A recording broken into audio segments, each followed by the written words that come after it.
Hello friends, welcome to defence matrix. तो आज हम बात करने वाले हैं जेट इंजन के बारे में।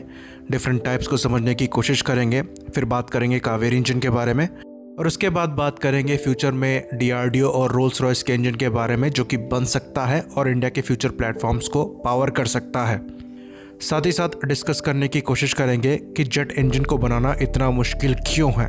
तो जेट इंजन के कई टाइप होते हैं। हम डिस्कस करने वाले हैं एयर ब्रीदिंग इंजन्स को, जिसमें टर्बोजेट, टर्बोफैन, टर्बोप्रॉप और रैमजेट इंजन आएंगे। शुरुआत करते हैं टर्बोजेट इंजन से। तो टर्बोजेट इंजन जो है वो एयर ब्रीदिंग इंजन के अंदर आते हैं, और एयर ब्रीदिंग इंजन की प्रॉपर्टी ये होती है कि एयरक्राफ्ट को खाली फ्यूल कैरी करना पड़ता है। कंबशन के लिए जो ऑक्सीजन चाहिए होती है वो एटमॉस्फेयर से ली जाती है। तो टर्बोजेट इंजन जो है वो पहले यूज़ किए जाते थे। इनकी एफिशिएंसी टर्बोफैन से कम होती है। तो एक टर्बोजेट के 5 पार्ट होते हैं, जिसमें पहला एयर इनटेक होता है, फिर कंप्रेसर आता है, फिर कंबशन चैम्बर आता है, फिर टरबाइन आता है, और लास्ट में नोजल आता है। तो एयर इनटेक से हवा जो है वो अंदर की तरफ जाती है कंप्रेसर ब्लेड्स पर, जहाँ पर उन्हें कंप्रेस किया जाता है। एयर इनटेक एक काफ़ी इंपॉर्टेंट पार्ट है, क्योंकि जो थ्रस्ट पैदा होता है एयरक्राफ्ट को मूव करने के लिए वो इसी एयर से होता है।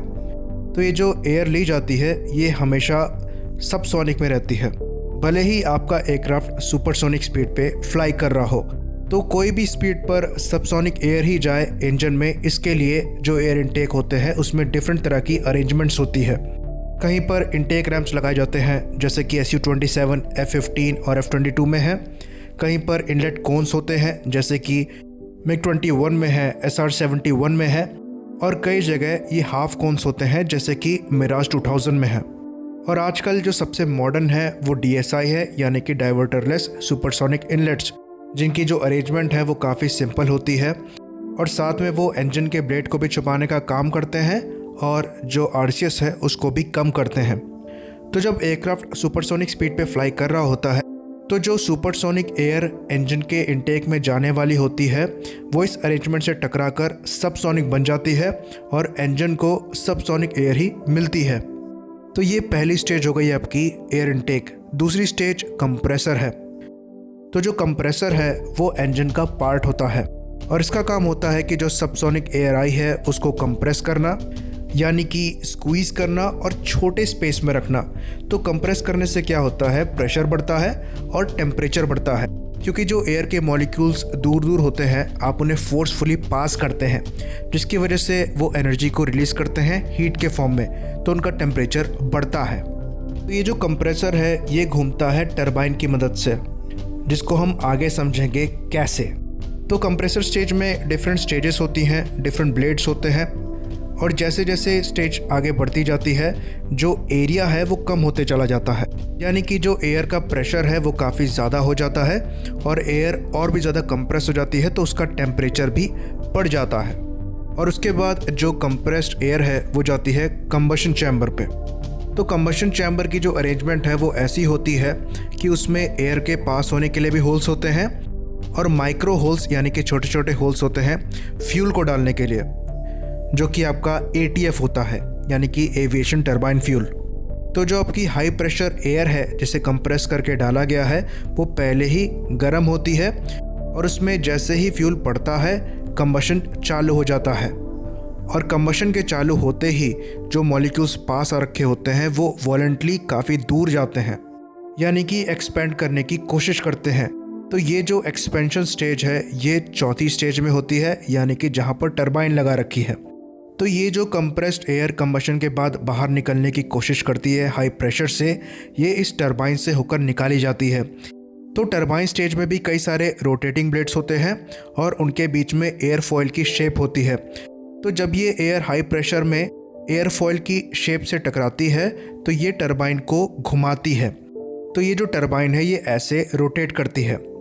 तो जब ये टरबाइन रोटेट होती है तो इस टरबाइन से एक शाफ्ट निकाली गई है, जो कि सीधे आगे जाती है कंप्रेसर स्टेज पर। तो ऐसे कंप्रेसर स्टेज पे जो ब्लेड्स होते हैं वो मूव करते हैं, यानी कि इंजन को स्टार्ट करते समय आपको बाहर से एक्स्ट्रा एनर्जी लगानी पड़ती है, लेकिन एक बार इंजन चालू हो जाए तो उसके बाद वो अपने आप ही चल सकता है। तो ये जो शाफ्ट कनेक्ट करती है टरबाइन को और कंबशन स्टेज को, ये कनेक्ट होती है एक और डिफरेंट शाफ्ट से, जो कि बाहर कई गियर्स अरेंजमेंट के बाद जाकर एक जनरेटर से कनेक्ट होता है, जो कि इलेक्ट्रिसिटी प्रोड्यूस करते हैं डिफरेंट इक्विपमेंट्स के लिए। तो इस तरीके से इलेक्ट्रिसिटी भी प्रोड्यूस होती है इन इंजन से। तो टरबाइन में इन गैसों को एक्सपेंड करवाने के बाद एक और चीज़ आती है जिसे नोज़ल कहते हैं, जिसकी अरेंजमेंट ऐसी होती है कि ये एक्सपेंड करने का मौका तो देता ही है, साथ ही साथ जो आउटलेट होता है वहाँ पर एरिया कम हो जाता है। तो जो हाई प्रेशर पे हॉट एयर होती है वो काफ़ी तेज़ी से बाहर निकलती है। ये कुछ ऐसे होता है कि पाइप से पानी हाई प्रेशर में बाहर आ रहा हो और आप एक साइड से उसको दबा दें तो बचे हुए एरिया से पानी और तेज़ी से बाहर निकलता है। तो नोज़ल का काम यही होता है। डिफरेंट थ्रस्ट स्टेजेस पे उसकी शेप इसलिए चेंज होती रहती है। तो अब यहाँ से हम आगे बढ़ते हैं और बात करते हैं टर्बोफैन की। टर्बोफैन और टर्बोजेट में बहुत ज़्यादा अंतर नहीं है। टर्बोफैन टर्बोजेट का थोड़ा सा मॉडिफिकेशन है और इसकी एफिशिएंसी टर्बोजेट से ज़्यादा होती है। तो टर्बोफैन में क्या होता है कि एक फ़ैन लगा दिया जाता है इंजन में जो कंप्रेसर स्टेज होती है उससे पहले।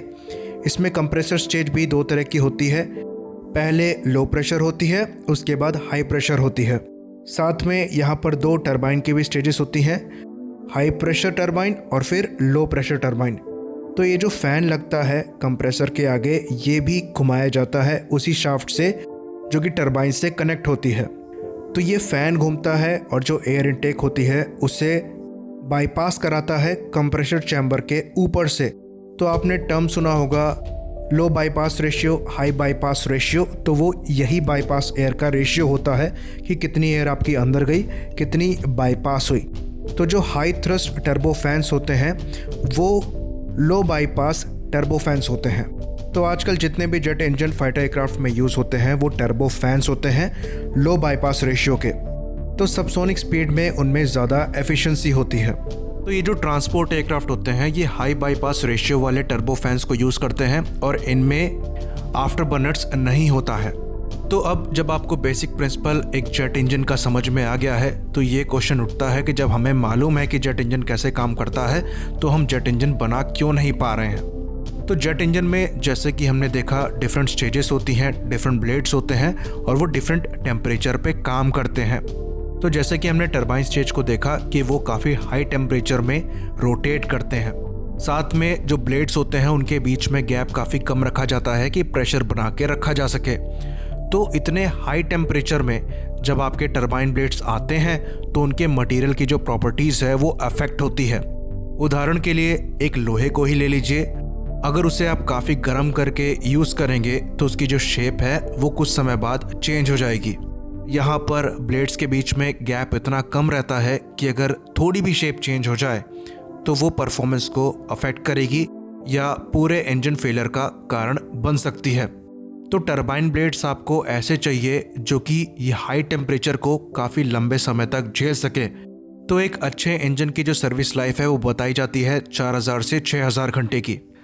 यानी कि इतना यूज़ होने के बाद भी जो आपका टरबाइन ब्लेड है उसकी शेप जैसे पहले थी वैसे ही रहे ताकि एफिशिएंसी में फ़र्क ना आए, और ये मटेरियल ही मिलना मुश्किल होता है।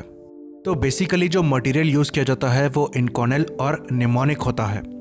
तो ये स्पेशल मेटल्स होते हैं, इनकी कंस्ट्रक्शन काफ़ी डिफरेंट होती है। तो चलिए आपको ये मेटल्स मिल भी गए, उसके बाद आपको इसकी कास्टिंग करनी पड़ेगी सिंगल क्रिस्टल टरबाइन ब्लेड में, जो कि कुछ ही कंट्रियां कर पाती हैं। तो यहीं पर मामला आकर फंस जाता है। आजकल टेक्निक थोड़ी ज़्यादा बेहतर हुई है, 3D प्रिंटिंग की टेक्निक सामने आई है, तो ऐसा माना जाता है कि फ्यूचर में जेट इंजन्स को बनाना थोड़ा आसान होगा। तो यहीं से अगर हम कावेरी की बात करें तो कावेरी बेस्ड है जनरल इलेक्ट्रिक के F404 इंजन पे, जो कि तेजस में यूज़ किया जाता है। तो कावेरी इंजन में जो सबसे बड़ी प्रॉब्लम थी वो उसके सिंगल क्रिस्टल टरबाइन ब्लेड को लेकर थी। शुरुआत में इसकी एक और परेशानी थी जो कि टरबाइन ब्लेड से ही रिलेटेड थी, जहां पर ये अपने टरबाइन ब्लेड्स को बाहर की तरफ फेंकता था, जिसके लिए स्नेकमा की हेल्प ली गई और उनके सिक्योरिंग ब्लेड्स को यूज़ किया गया। बाकी कंप्रेसर स्टेज के साथ वाइब्रेशन भी एक इशू था, और ब्लेड फ्लटर को भी रिपोर्ट किया गया था, जो कि हायर आरपीएम में और भी ज़्यादा सीवियर हो जाता था। तो ये सब जो इश्यूज़ हैं ये फिर भी सॉर्ट किए जा सकते हैं, पर जो टरबाइन ब्लेड है उसका इशू सबसे बड़ा इशू है। तो एक पर्टिकुलर आरपीएम पे जहाँ पर प्रेशर एक लिमिट के अंदर होता है वहाँ पर ये इंजन सही परफॉर्म करता है। और इसकी जो मेजर परेशानियाँ हैं उसको सॉर्ट करने के लिए स्नेकमा ने अपने M88 इंजन का कोर यूज़ किया है। तो ये इंजन अभी भी सरवाइव कर सकता है, पर इसमें अभी जितना पैसा लगना है उसको लगाना सेंस नहीं बनाता है, क्योंकि जो फ्यूचर इंजन्स की रिक्वायरमेंट है वो हायर थ्रस्ट के इंजन्स की है। और उसी को लेकर जो न्यूज़ आ रही है वो ये आ रही है कि एक MOU साइन हो सकता है इंडिया और UK के बीच में रोल्स रॉयस और DRDO के द्वारा एक हायर थ्रस्ट के इंजन को बनाने में, जहाँ पर जो इंटेलेक्चुअल प्रॉपर्टी राइट्स हैं वो इंडिया को मिलेंगे। तो रोल्स रॉयस की हिस्ट्री की बात करें तो वो काफ़ी रिलायबल जेट इंजन बनाने के लिए मशहूर हैं, और EJ200 जैसे इंजन्स उन्होंने बनाए हैं जो कि यूरोफाइटर टाइफून में यूज़ होते हैं। तो डेफिनेटली उनकी एक अच्छी खासी एक्सपर्टीज़ है।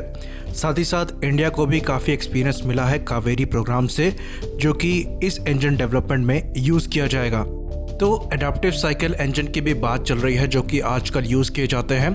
तो जैसा कि हमने समझा है कि जो टर्बो फैंस होते हैं उनमें बाईपास एयर कराई जाती है और उससे रिलेटेड बाईपास रेशियो होता है।